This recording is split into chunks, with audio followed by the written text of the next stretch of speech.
This is the latest estimates of the US economy. So 40 million people have lost their jobs so far, more than 40 million in US economy. And in terms of the GDP, you can see it's a huge impact. This Q1, we are going to have minus 5% growth. That's huge. And I'm sure China also has similar numbers in negative, and many other countries have negative numbers. That's a huge thing from an economic point of view. And we have not seen anything yet. I mean, look at the consequences which are going to happen in the next few quarters as well as the next few years. So the magnitude or the gravity of this problem is really huge, is definitely much larger than 9/11, is definitely much larger than global financial crisis 2008, 2009, and probably it would be larger impact on the Great Depression of 1930s. Who knows? And every day you are hearing news about the people losing jobs, people having difficulty. So this slide which you are looking at, few numbers, this is a recent issued from World Economic Forum. So they are doing some research, and this is a different aspect I want to address, that with all these turmoil going on, people are really facing hardship, economic hardship mainly. And these numbers are showing you some indicators. So up to 37% showed signs of psychological distress. So World Economic Forum or some of their organization tried to conduct a research that how the mental health of is going on with reference to the economic difficulty for people, and these are the numbers. Up to 45% of adults felt adverse effects on mental health, and up to 70% felt this period was the most stressful of their careers. And we are getting started with this turmoil. We are not yet done. I'm not sure even if we reach to the middle of this economic crisis. So my purpose is really because, as I said, that you cannot remain in complete dark, although it's really very uncertain.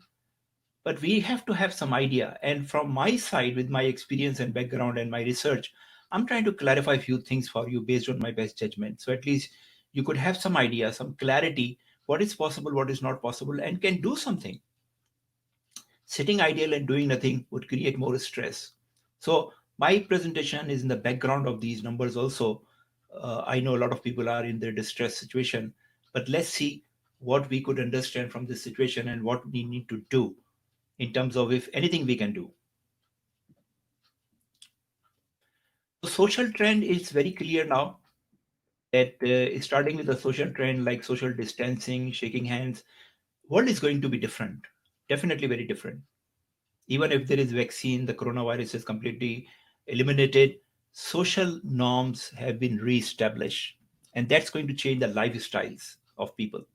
And lifestyle would impact many industries. Geopolitical trends, so nationalization on the rise.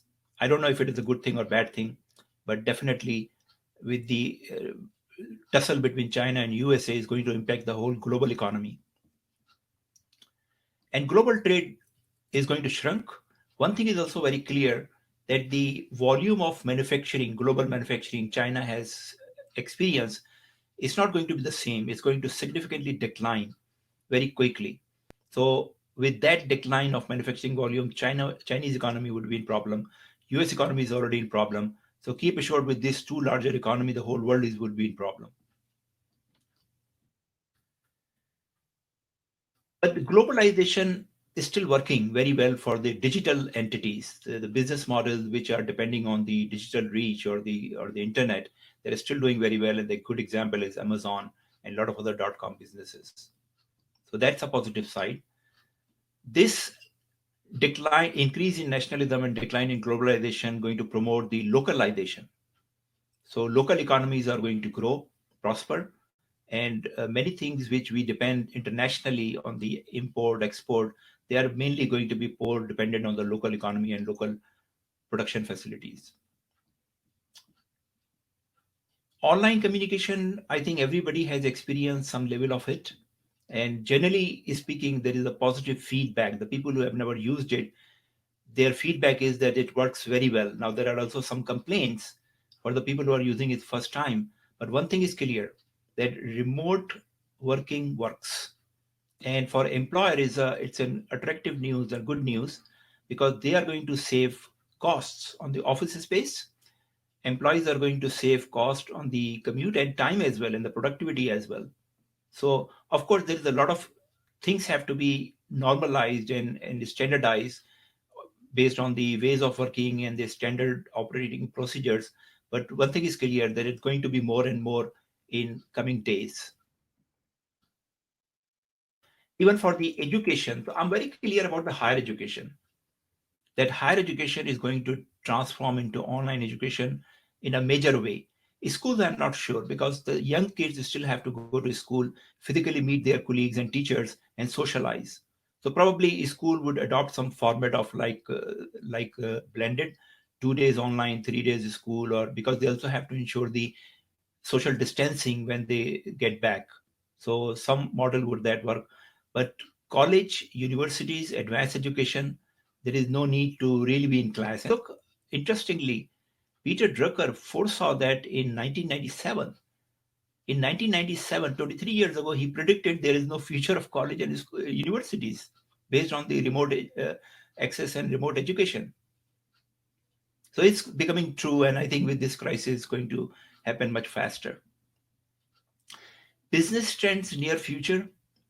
So for businesses right now, the main challenge is cost reduction because revenue is gone in a very major way.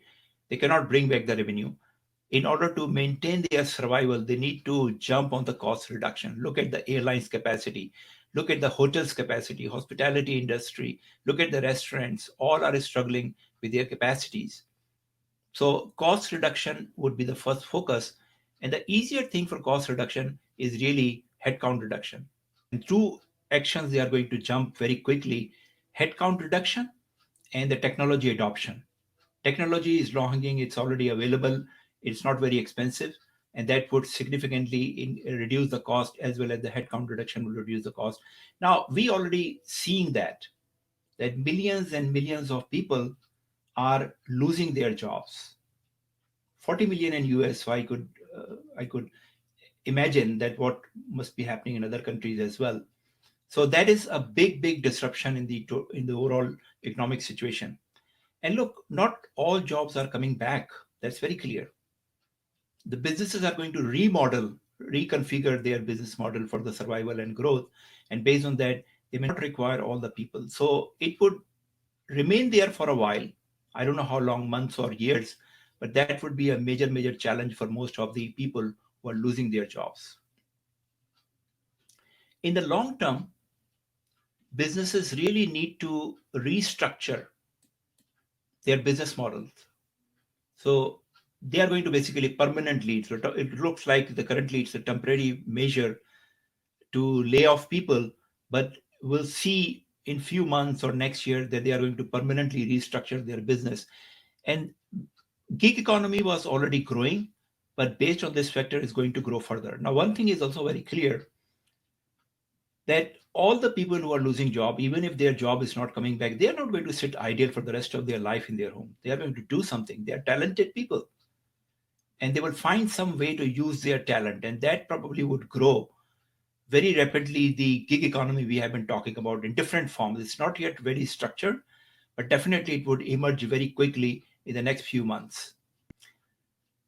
Remote working also going to help businesses. So a lot of impact on the commercial real estate because office space may not be required as much as they were using, and employees should be better off by not commuting, generally speaking, and also saving time of which they wasted during the commute. So it looks like that we are referring to knowledge workers or the white collar workers, and there is supply chain or operational workers. They have to be at the facilities physically to do the job. They cannot work remotely. Look, their situation even more grim because the hyper automation, not automation, hyper automation is already being implemented very fast in manufacturing, supply chain, and other operations. And Amazon is one example who has significantly increased the hyper automation in their warehouses and facilities, and other business organizations are going to do it also very fast. So there would definitely be demand for the human talent, of course, but it would be based not on the routine type of jobs, but for the value creating or value adding jobs. And I'll expand a little bit more on the next few slides. Technology also make it high level of transparency and accountability. So there was earlier concern that the people who work remotely, they cannot be monitored or measured in terms of their productivity. Nowadays, with the technology, it's not a problem. And also, last bullet here, very important.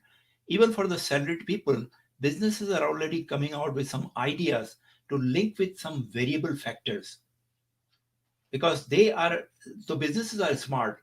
Every time there is some crisis like this, they learn very fast, and their learning is they cannot depend on the stability in the long term. So they need to create business models which are flexible enough, which are variable enough, not to really impact significantly because of their fixed costs. So even fixed salaries would not be fixed anymore in certain cases.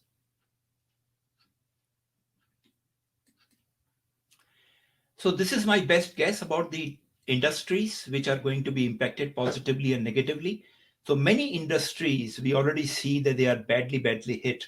And if not completely eliminated, they are going to restructure significantly. Airlines, hotels, as I said, automotive. If the trend of the working remotely becomes very dominant, we may not need that many automotives or car. Oil and gas is in danger, already declined. Real estate, retail, malls and brick and mortar, and construction and travel services, they are all under serious risk. Rental cars. So every day we notice that more and more companies from different sectors are going bankrupt.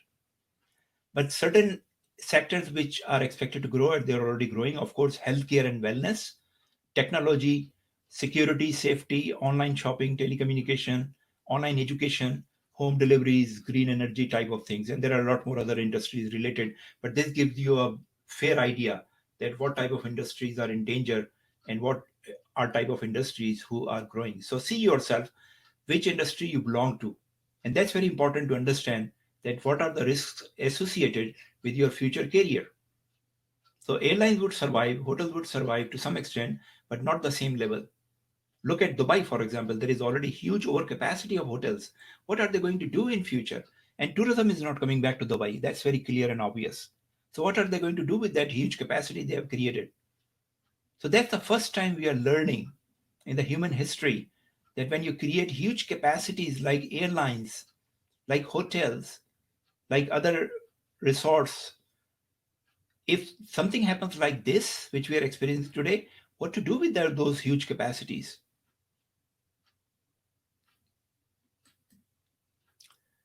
So, new rules of the game, which are basically coming up very quickly. It's going to be highly competitive market for job seekers. One thing is very clear. Your job, you may keep your job, you may lose your job. It's quite uncertain. Of course, many people will keep their jobs, many people will get back their jobs, but the market, job market as such, would be extremely competitive. And I don't think we are going to see back the job portals anymore, because with the fewer jobs, there is no shortage of supply, there is no shortage of candidate. And the risk going to the job portals is that if the one position is posted, the hiring managers cannot handle the volume of candidate who would apply for that. So there is possibility that only networking would be the only way to hire people.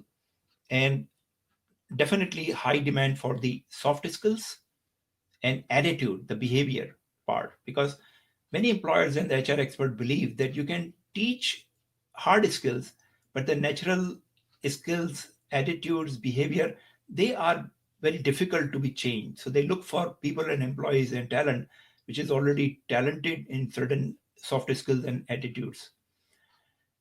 Technology is no more a separate industry.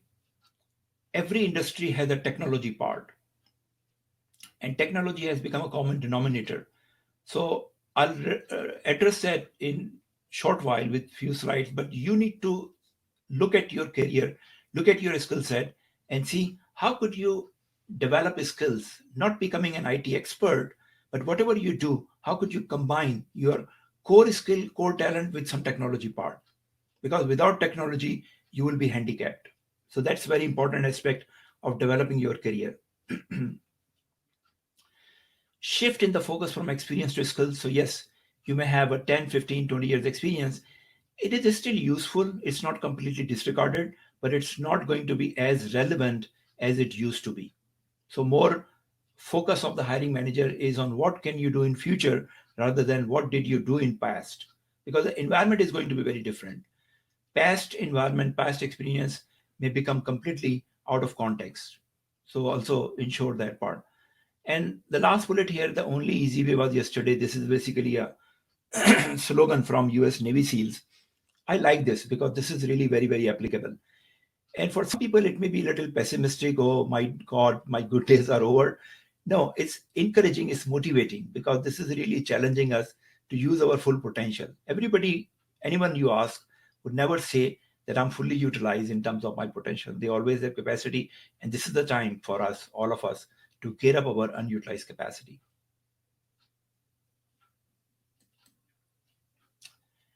So, the best way to deal with the change is to change with the change, right? Everybody would agree with that. So, rather than criticizing change or getting disturbed because of the change or questioning change, let's accept the change and let's try to do our best to change with the change so we don't feel the change at all. So, this is the new normal. It's already happening and it will happen more unless until it become completely normal. So, first of all, pace of change. If you look back in the history, human history, change has always been there. It is said that until 19th century, the lifestyle of a father and son were more or less similar, right? That was the pace of change. Now today, in our life, we have already seen many phases of life. Look at the inventions or the technology we use in our childhood, what we are doing today. So pace of change has significantly increased and it's not going to stabilize or reverse. So many people believe that it's so fast, it's overwhelming. It's difficult to work with the pace of change. Well, the only news is that that's only going to increase because change has always increased in pace. It has never stabilized nor reversed. So accept that.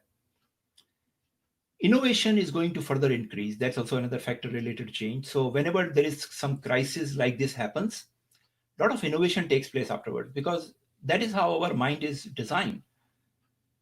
We may not be innovative on a voluntary basis, but when there is a need, there is crisis, the fight and flight mechanism wakes up and we are able to do more things which we know under the normal conditions we don't do that. So innovation is going to significantly increase.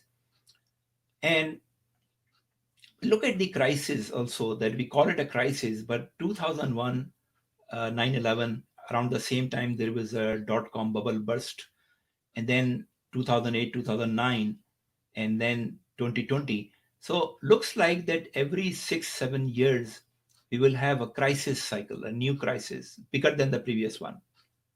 So it is also very important for us to prepare and accept that crises are going to remain there, not all the time, but very often. And we need to really develop ourselves, gear up ourselves to deal with those crises. Now, with the change of pace of higher pace of change and higher level of innovation, you can imagine things will change very fast. Technology, business models, the ways of working. So short business cycle, which means a business comes with a new idea, they are very successful and they work for a certain time, and maybe 5, 6, 7 years they are gone, they are done, right? Uh, so who knows? Uber picked up very quickly. Uber was very successful initially. They are still not yet profitable, but now their future has become questionable, doubtful. That with the social distancing, how the people would be comfortable to sit with a stranger in a very close proximity, right? So these type of situations would make most business model very short cycle.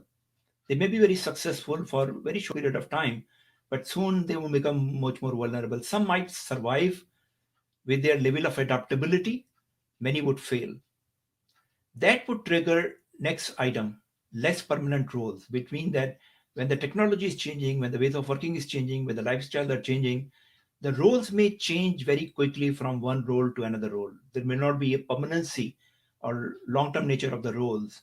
So this is the phenomena we are experiencing in our life. that during one average life, human life today, which is 70, 75 years, we are experiencing many lives of past.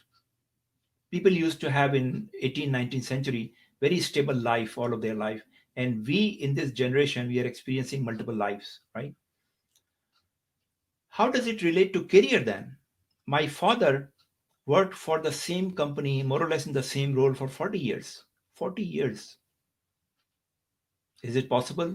Probably, but we are not going to see that much often. In fact, if you look yourself, many of professionals, common professionals, have already changed 7, 8 jobs before they reach to their mid-career. I don't know how important the accountants would be going forward. It's a very solid, well-established function.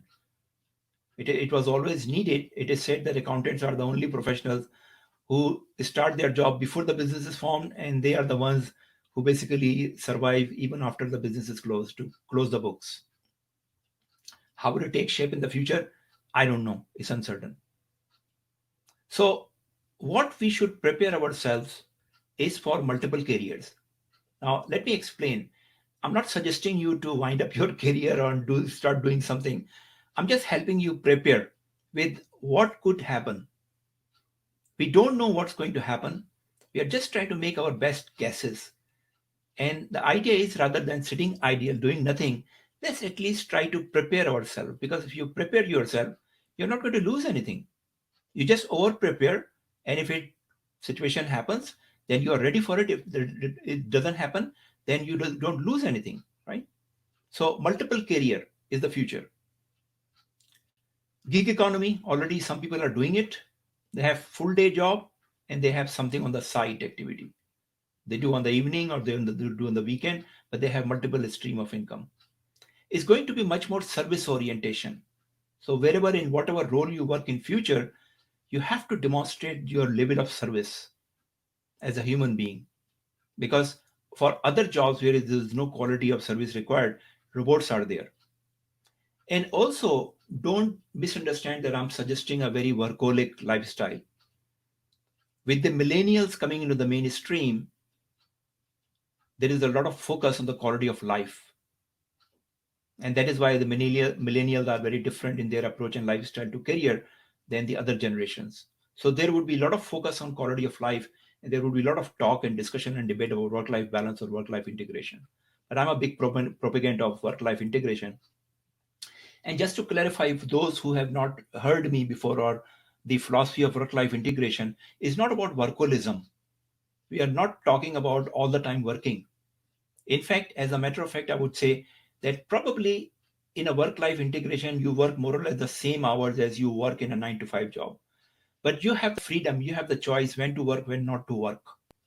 So especially in the coming days, when more and more people are going to work remotely from home or remote places, it's very difficult to follow the discipline of 9 to 5.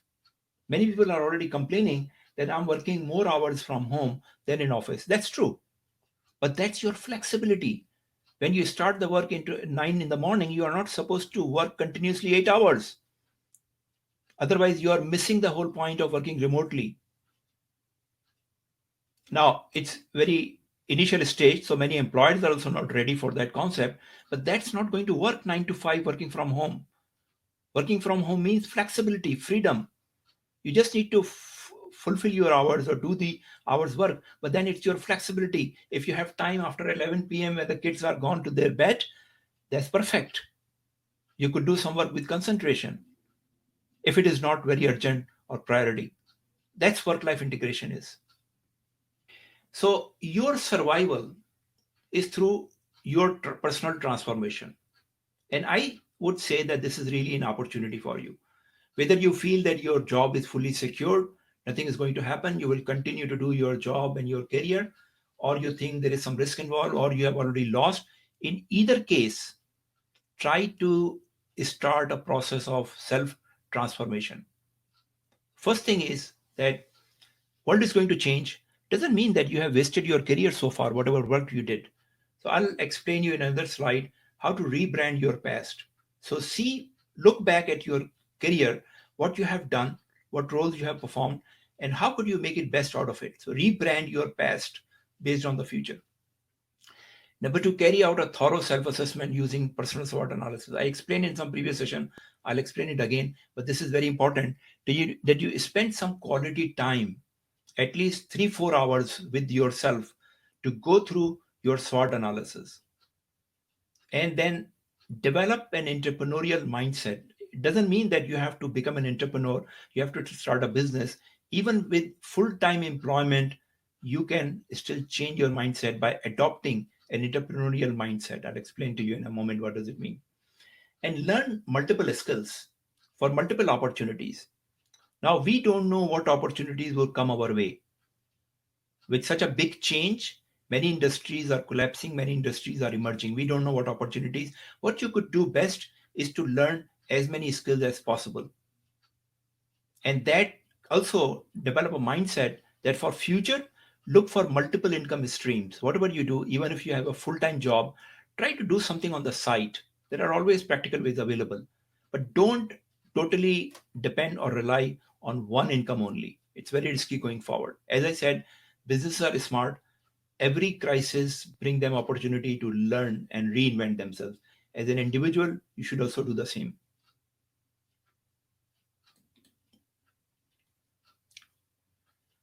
Okay, so how do you find value in past, or how do you rebrand your past? So here is the step-by-step process. When you have some quality time, thoroughly review each role you have served in your career. Your role, not jobs. Whatever role you have done, all of your career in your last 10, 15, 20, 25 years, go through that one by one and try to dig into it. Try to identify 10 achievements, 10 things you have done there which you could call achievement in each role. So if you have done 5, 6 roles, we are talking about 50, 60 achievement. Now, the first challenge you will have, many people will struggle to find any achievement at all in any role, right? But keep trying. It is not possible that you are not doing some good work without being fired. So if you survive in your roles, you definitely have something. Now, some may be very weak, some may be very strong. That's okay. But try to identify at least 10 in each role. Once you have identified the number, then try to spend more time understanding what you are doing, substantiate each achievement with facts, results, and stories. What did you do? What numbers changed? What were the results? Management was happy. What did you actually activities did? And when you are going through this number three substantiation process, you would come to know that which ones are really real, which ones are not. So review all achievement again and narrow down to the best 10 you can proudly talk about.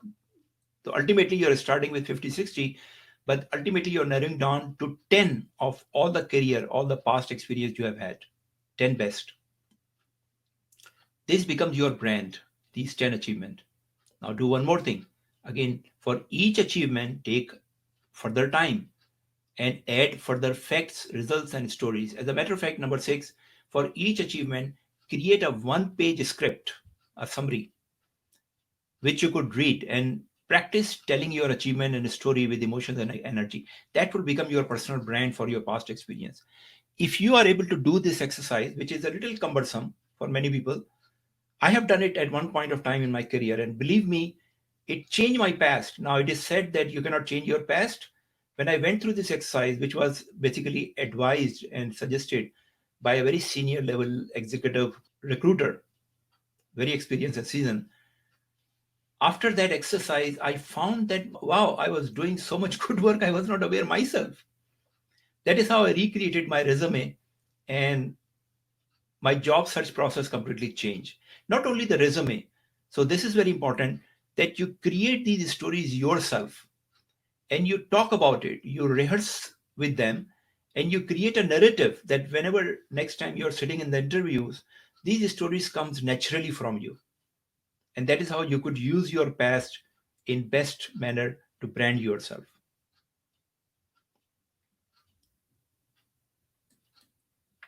Okay, so SWOT analysis, I'm sure many of you are familiar. It's very simple tool, but very powerful. Just sit by yourself with yourself and try to identify your strengths, your weaknesses, what opportunities are available, and what are the threats available. 5, 6, or 7, 8 bullets, good enough. Strength and weaknesses are your internal strength and weaknesses. Opportunities and threats are the external opportunities and threats available to you. Just keep that in mind, that it's strength, weaknesses internal, opportunities, threats external. And then once you have done with the strength analysis, SWOT analysis, then try to do this advanced level analysis. This is about the finding your passion or finding the purpose of your life. As a matter of fact, if you look in the center, so it starts on the left side with identifying your strengths. And if you have identified your strengths, you will find that many of the strengths are also your passion on the top. What you love is also what your strength is. So once you combine the two, you identify your passion, right? That's not enough. Many people have passions which they enjoy themselves, but they, it doesn't help them financially or economically, right? So you need to further extend that thinking pattern and see what world needs. Do they need anything in terms of my passion, my strengths? And if there is some synergy, what you do, what you love, what your strengths are, also world is looking for those type of things, that becomes your mission. Your passion and mission combined, that would become your calling. All the time you love it, all the time you want to get involved into it. And if you are paid for those activities by the world, what could be better scenario than that one, that you have some passion which the world needs and they paid for you. That's true for me actually, and many other people, by the way. What I'm doing right now in terms of coaching and training, I love it. This was my passion from the very early career. Now many people, you need it and they pay for those services. So I have a purpose of life. There is no retirement for me. My profession, my vocation, my potential, my career, my passion, my mission is all combined, aligned together. So do this exercise for yourself, and only you can do it. Spend some quality time, few hours on it. And I'm sure that once you identify your passion, your calling, your purpose, your potential, the clarity would give you a lot of strength and energy for the future. So external world may look very uncertain, but if you start with a clarity inside you, what is your strength, what you want to do, what you could do, how you could help other people, and how would you create some economic income, that would be the main sense of clarity you create inside, that would give you the clarity for future ambition, what you want to do.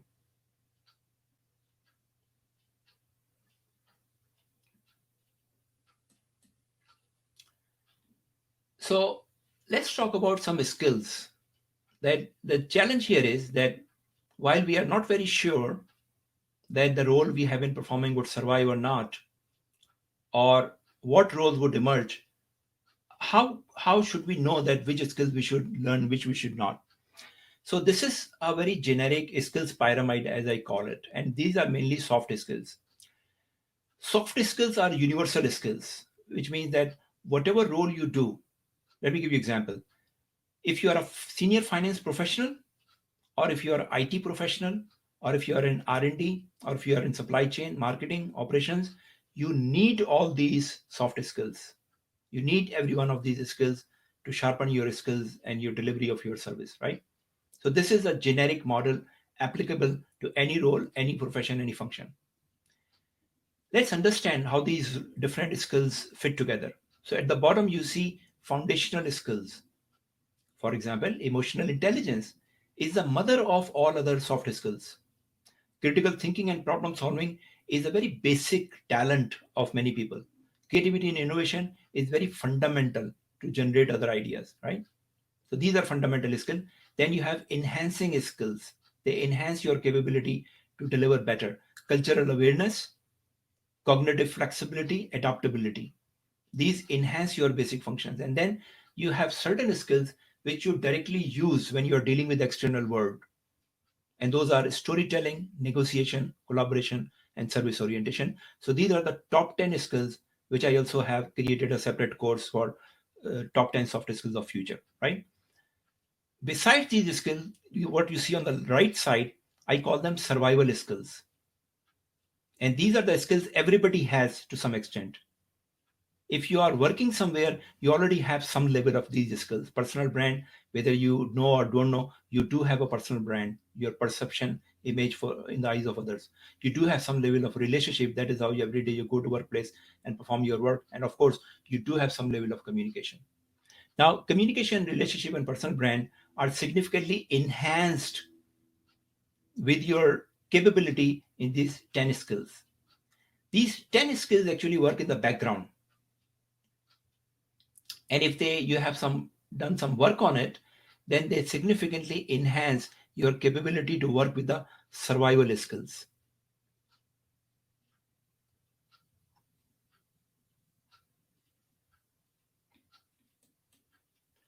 So let me explain you from this chart. This is more related to the emotional intelligence, but it's very important for you to understand how you could improve your behavior in whatever manner we are talking of improvement. So look, if you look around in the corporate environment, there are certain attitudes, certain performance on the surface. Our communication, our performance, our attitude, our behavior, our personality is obvious to other people, right? At that level, we deal with other people. People look at us at that level, and we look at them at that level. Performance, communication, attitude, behavior, personality, right? But these things are very different from person to person. And why they are different? Because they are driven by some other things, which you see at the bottom of this picture. So at the tip of the iceberg, you see these behaviors, but these behaviors are driven by your belief, by your knowledge, by your self-awareness, your creativity, your empathy, your cultural awareness, your personal values, etc., right? So if you want to change your behavior, if you want to change your communication level, if you want to change your personality, what will you do? Well, most of the time people try to fix them on the surface. Corporate leaders try to work on their people on the surface, and it doesn't help, doesn't work, right? And you try to do the fix that on the surface, it doesn't work. So you need to go deeper and address your fundamental beliefs and adaptability and change adaptability or improve adaptability, develop knowledge, create self-awareness and other areas to change the behavior on the surface. That is what 10 skills are. Now, many people fail to understand about these 10 soft skills, and they think that probably it's a waste of time for them to spend because they are already good in their communication and behavior. These skills are practical skills. Now, there is some knowledge about it. I can give you a lecture for 1 hour on negotiation or adaptability, but unless you jump into the water, you are not going to learn it. If you want to learn swimming by coach giving you lectures for 100 hours, you want to watch 100 hours videos, tutorial lessons for swimming, but unless you jump into the water, you are not going to learn any swimming. This is all true for these 10 skills: the storytelling, negotiation, collaboration. You need some knowledge, some principles, some framework, but then you need to jump into the water. And that is where people struggle. I just finished the whole batch with this program, and that is where I learned actually that what is the problem. I thought that the people will go through these coaching and they will become perfect in it. But if they don't jump into the water, they are very keen to listen to the lectures, watch the videos. But when it comes to jumping into the water, they are lazy. They're not going to learn anything. So see yourself. If you, and this is so crucial, I don't have words to emphasize that in your future, this is going to play a major role, your ability to perform through soft skills. But most people will go read few articles and they think they are done with these talents. You need to continuously practice it, create a group of peers, create a peer group, and establish a regular schedule to practice this among yourself. So this is about the top 10 skills which are very crucial for your future. So let me explain you another concept of career development. So in the past means that not yesterday, but in the last 10, 15, 30 years historically, how would you address your career? So you will look at the roles. For example, most people are from finance, so let me take the example of CFO. You would look at the CFO role and you will make a determination, I want to become a CFO someday, sometime, right? It's a very well established role. And based on that ambition, you would start learning accounting, finance, IFRS, audit, treasury, leadership, strategy, compliance, etc., etc., right? That approach is outside in. You look outside, what role is ideal, and you bring it inside to develop yourself to match that role. That model worked very well for a long period of time. Is that model going to work in future? Maybe to some extent, but mostly it's going to change significantly because we don't know how long a CFO will be needed in future. Now it looks like very clear and very probable that CFO will survive. I think so, but I'm just taking an example of CFO. What about different roles you have right now, which are at risk? So when you started that career, you were not sure how long that role would survive, but it survived so long. Now it's in question mark. And for future, we don't know what role would emerge, what role would collapse. So how do you manage your career? Well, so just compare this outside in career development approach with, let me go on to the second slide, with inside out. So what is the difference? Since you don't know what role you would be doing 5 years from now, 3 years from now, how could you prepare for that role? So you focus on skills development. And skills development, you focus on universal skills. Universal skills are what? Communication, relationship, personal brand. No matter what role you will take in future, you will be using these skills, right? And remember, to enhance these three major skills, you need 10 soft skills. So that's one area. Second area is your universal knowledge. So I'm assuming that we are talking about the corporate professionals. You would remain in the corporate environment, which means whatever you do, your knowledge of business strategy would matter. Your knowledge and practice of leadership would matter. Your IT literacy, not IT expertise, but wherever you work, whichever function you work, your IT literacy is crucial. Whether you can relate the IT concept with your work you do or not. So look, universal skills, universal knowledge is one area. You, without worrying about future role, you must spend your time learning it, right? Then comes the two other boxes here, which are domain expertise. Domain expertise are your specialty, your specific role. So let's assume that you are in finance, you are a finance professional. So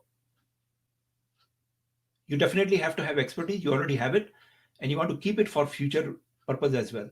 But look, being a finance expert is too generic. There are so many finance professionals. What makes you different is to combine that talent with another specialty. And here in this example, you see data science. So you are very clear that look, data science is going to be a field which is emerging very fast, it's growing very fast. So what if you develop a brand for your specialty, combining your finance background with data science knowledge? It doesn't mean that you need to become a data scientist, but you develop a level of expertise where you could see how these two things work together. Recently, with this coronavirus, there was high demand of the people who are in the medical profession with data science knowledge because suddenly they realized that they need a lot of advanced modeling. Now, not an ordinary medical professional could do that.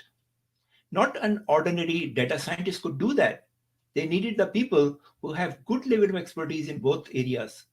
A medical professional with data science expertise, that's what they needed. So imagine in how many industries, how many professions they would be needing people like this. So going forward, three things as per this slide: your universal skills, your universal knowledge. There should not be any confusion, ambiguity about it. It's not a waste, it's an investment. But when it comes to your domain expertise or specialty, combine it, your core competence, your core domain, combine it with something else where it would become unique, because that is would be in demand in future. If you look 5 years from now, 3 years from now, I think there would be a lot of demand for data scientists, and there would be a lot of data scientists available. There is a demand for finance, and there would be a lot of finance specialists available. But there would not be many specialists available combining their talent in data science and finance. And that is where you need to strike for, ambition for, because that would be a unique combination. I hope that makes sense to you, because this is the most important point I wanted to bring to you in this presentation. Okay, so here are a few examples of your domain expertise. So as I said that since there is a lot of uncertainty about the future, we don't want to invest too much on one field only or put all the eggs in one basket. You want to invest yourself in the universal skills. You want to develop universal knowledge and also want to keep some niche, some specialty. And though the specialty could be finance, but within finance, there are a lot of areas like treasury and banking, finance transformation, IFRS strategy, merger acquisition, uh, personal branding, digital finance, and some general leadership areas like leadership skills, compliance, dashboard scorecards. So idea here is that, as I said, that the tenures are going to be shortened, which means that business model life cycle would be short. Roles tenure would be lesser. Roles would be survive for a shorter period of time. So how would you survive yourself? Because you have a longer life cycle, 70, 80 years, and 70 during 70, 80 years, the life would change many times from a professional role or business role point of view. So what do you do? Let me take back to this previous slide, which is the very important slide again to explain the concept. Yeah, this one. So look, you are investing in the universal skills which would remain applicable whatever you do. This is for your life investment. 10 soft skills and these three fundamental skills. Your universal knowledge is universal, is applicable during the whole career and whole life. Data science and finance, your domain expertise may change, and it will change. Data science is not there forever. Something else would come. Finance would be replaced by something else, right? So you should also be prepared that you have invested heavily in the universal skills and universal knowledge. And your specialty domain expertise is for certain areas for a while. During the current time, it may change. When it change, the market demand change, you quickly go and update and upskill yourself. You replace data science and finance with something else, right? That is how you should see your skill set. That major portion is universal, but some portion or a small portion is changeable. It's short term. You use during a time and then you replace it with some new skills. That is why the learning cycle, lifelong learning has become so important right now.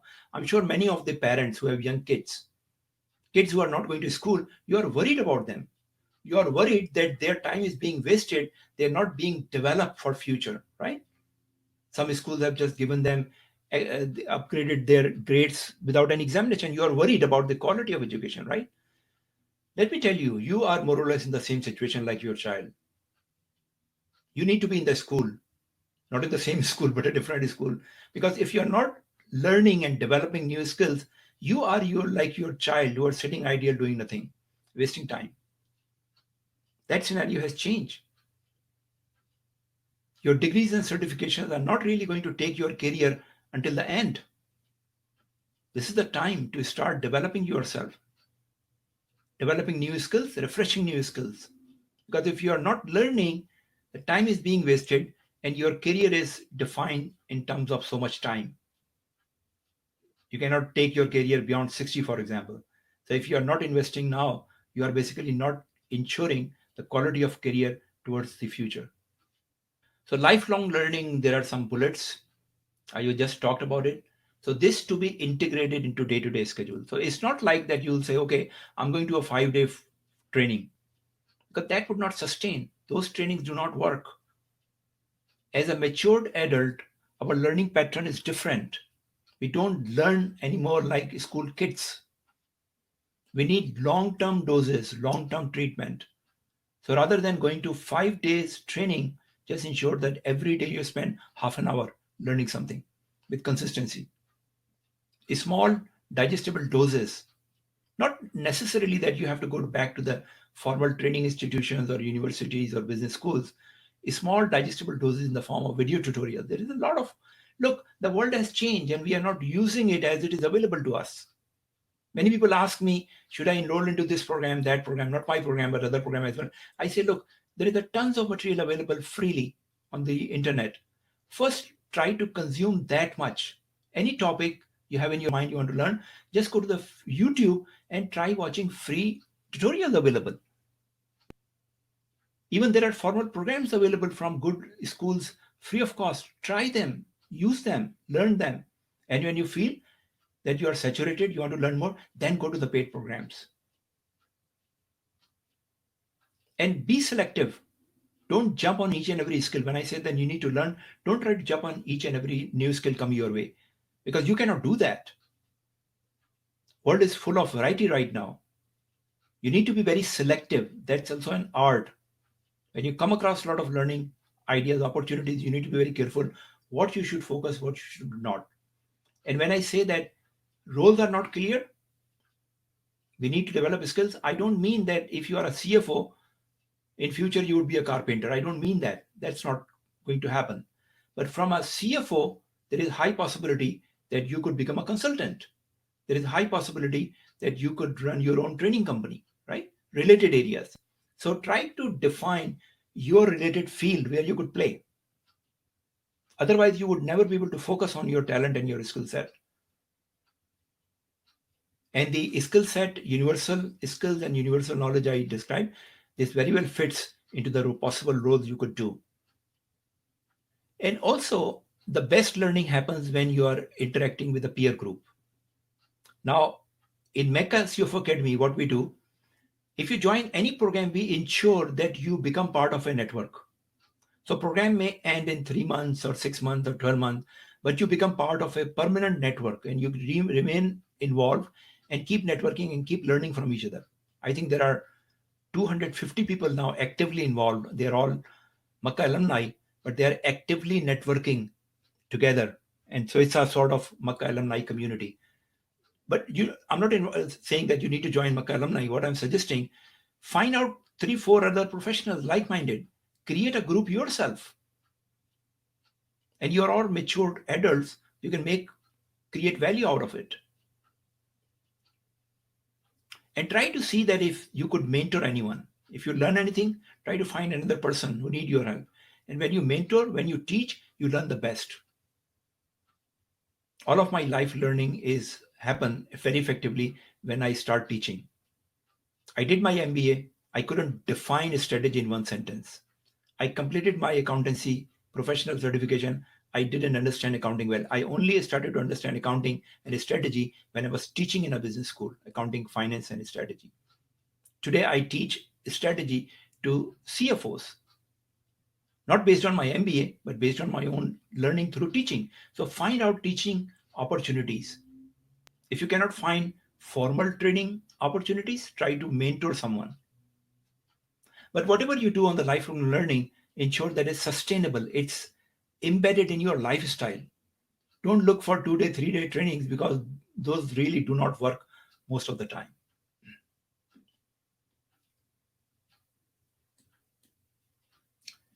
So this is another model I created to emphasize how important your soft skills are. So this is also based on a blog I wrote last few weeks about the knowledge. And the dilemma is that most of the people compare learning as equivalent to piling up knowledge. My learning is just developing knowledge. So they keep doing certification after certification, training after training, reading books after book, and they're just adding the pile of knowledge in their mind, which is becoming a burden. Because if you develop a pile of knowledge and you don't see much success happening in the life, you start to get frustrated. Why did I did my certification? Why did I do my MBA? Why did I do this training? I'm not seeing benefit because you are not practicing your knowledge. So keeping the knowledge is not enough. Executing the knowledge is the main thing. How do you execute? Your soft skills. You use your soft skills to execute your knowledge. Remember, in the work environment, we create results by working with other people. And in order to work effectively with other people, you need to use your communication. You need to have a personal brand. You need to have a relationship. All these are based on soft skills, which most professionals miss. And some people, Even they don't have much educational degrees and qualification, they do a very good job because they are naturally gifted in the soft skills and they do very well in their careers. So you need to change gears a little bit. I think most of you already have good knowledge, but not executing that knowledge.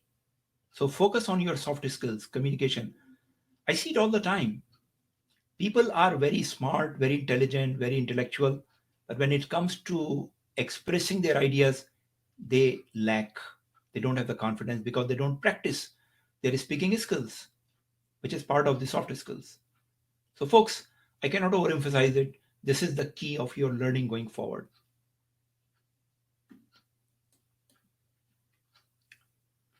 And this is a list of the same 10 skills I just showed you in another slide as well. So, your new lifestyle. Just prepare yourself for a new lifestyle. Again, we are not talking about starting a new job or starting a new career. We are just talking about a new lifestyle to make us more effective in our life, to create more influence, to be more successful. So, first of all, in your mindset, press the reset button. Everything is reset. And first thing you should do is start thinking like an entrepreneur. Why you are an entrepreneur? Because you are already an entrepreneur in the business of selling your talent.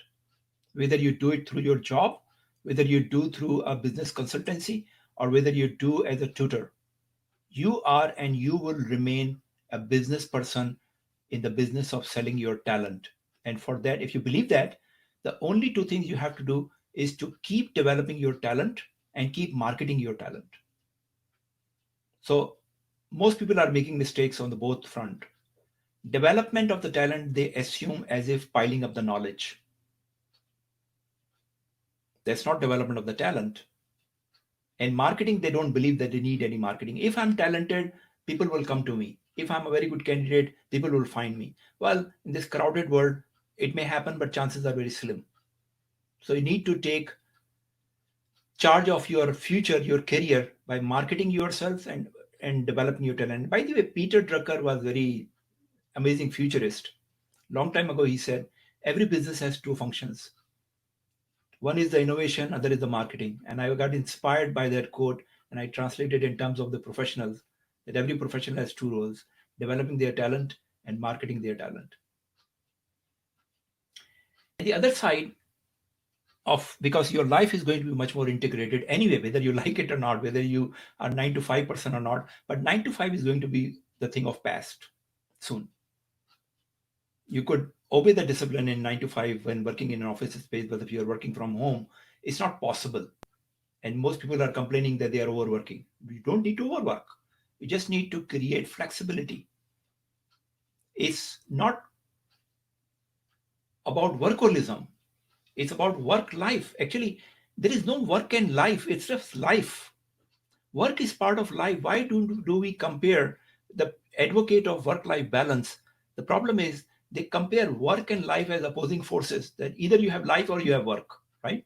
When you are working, there is no life. And when you are not working, there is life. That's completely wrong.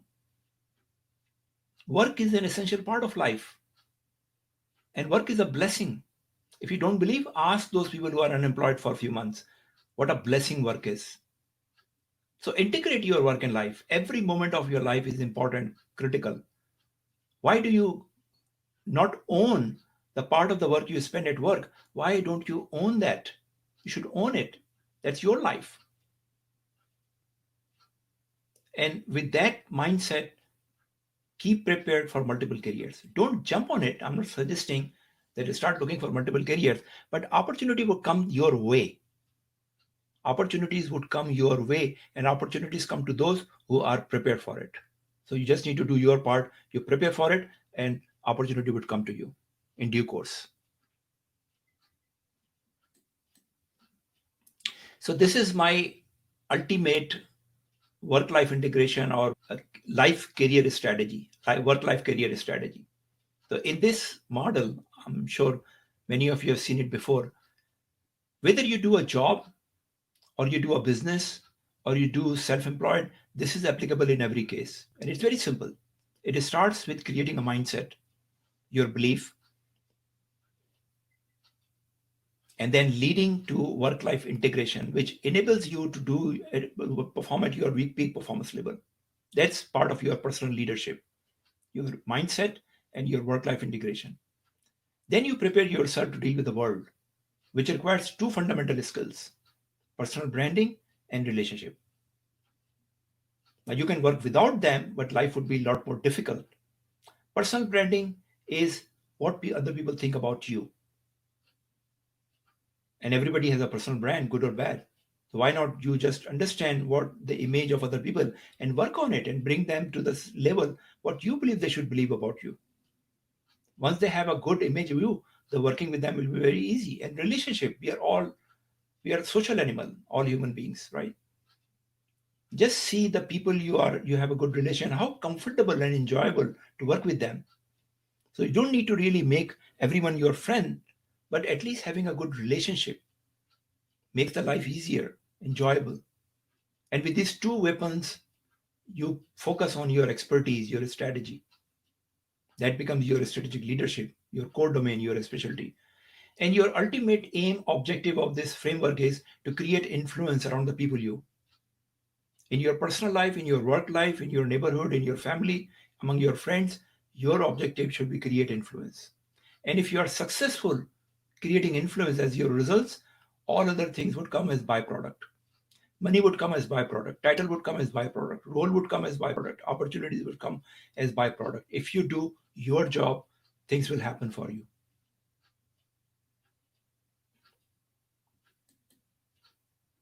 So folks, this is also new reality. Uncertainty is the new certainty. Don't wait for the things to be clarified. Don't wait for the things to be clear enough so that you could move on. Move on now. That's the reality. That's the certainty. And be prepared. You don't have to make a decision now, but be prepared for your career path, which could be a corporate job, which could be a self-employed, which could be an entrepreneur. Just develop the skills. The skills I have listed, they are equally applicable to all these three major roles. It doesn't hurt to learn how to do a business now, even if you don't want to do it, just to prepare yourself. As I said, many opportunities, entrepreneurial opportunities, you are not visible to you because you don't understand that process. Once you go through the process, you will start to see those opportunities visibly. So this executive coach program I announced about a month ago. As I said, the group is almost full. There are a couple of seats still open. So those of you who are interested to join, this executive coach program is basically train the trainer. So I only do things which I feel confident that I could really create value for you. And I consider myself an executive coach, although I do some consulting, some strategy consulting, a lot of training, online, offline. So when you become executive coach, basically you are learning a new skill which may create opportunity for you. You can start something on the side immediately or plan later, but that is what we cover in this program, a very practical approach. So I'm very conscious of the current situation that based on the economic crisis and it's we don't know about the future. Many people are really very tight in terms of spending money, and even I advise that don't spend money where you don't feel a compulsion or a necessary. So the question is that whether this training is essential. Of course, it is not essential, but look at your career. And as I said, that as you are worried about the education of your kids, you should also be worried about your own education and development. If you think there is not much clarity in your future, your job is at risk, I think this is something you need to consider seriously. And from my side, I have tried to do best by creating more value. What I'm doing, besides this program, which is a 12-week, 12 live session program, I'm offering my two flagship programs completely free, which are the leadership, certificate in leadership program and certificate in strategy. And as I said, that these are also the two areas you need to develop as your universal knowledge. And later on, I added this third program as a bonus, Skills of Future. Now, this program has 10 soft skills we talked about, which you could go one by one and you could repeat it and you can monitor and review. And we can also talk in the live session as well. So basically, you are getting, let me show you the price, what I'm charging here. So usually this program goes for $2,000 from Mecca, but I already slashed the price to 50%. realizing the current situation for most people. So it's 995, and on top of 995, I added the leadership program, I added the strategy program, and lately I added the top 10 soft skills of future. All this value is about $2,200 value I'm giving you free in this program. And this is what you need going forward. So I picked the topic very carefully to maximize the benefit for most of you. So you are covering the executive coach program, which is a new program. So I'm going to do this live myself. Then you have the strategy, which runs for 12 months basically. There are 300 tutorials in the leadership and about 25 hours training for a strategy, and then 18 hours training for the soft skills. So take a look. I just wanted to introduce this to those who didn't have a chance before. And the website address is given here, makeusufacademy.com. When you go to the page, enter the coupon code Corona and it will reduce the price.